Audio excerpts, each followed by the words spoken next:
आप लोग सुनिए अपना प्यार दुलार आशीर्वाद दीजिएगा। बगल में निधि सिस्टर है, हमारी सिस्टर, आपका क्या नाम है? उर्मिला। तो आइए प्यारा सा गीत सुनाते हैं।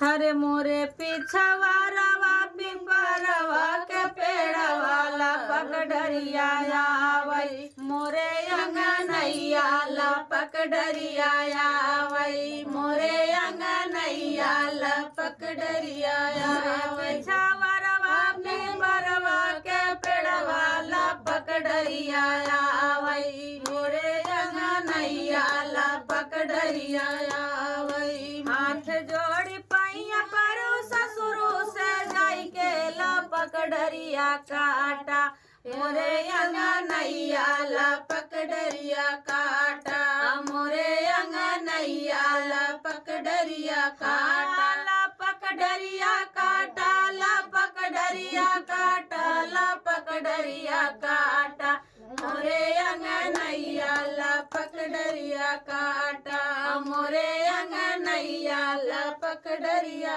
काटा।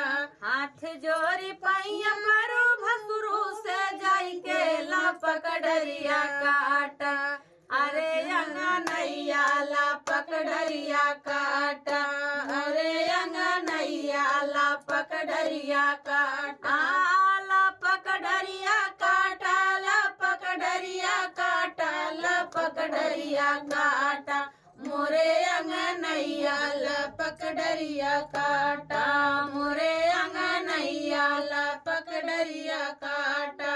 हाथ जोड़ी पैया परे देवरू से जाई के ला पकड़रिया काटा, मोरे अंगनैया ला पकड़रिया काटा, मोरे अंगनैया ला पकड़रिया काटा, ला पकड़रिया काटा, ला पकड़रिया काटा, ला पकड़रिया काटा, मोरे अंगनैया ला पकड़रिया काटा।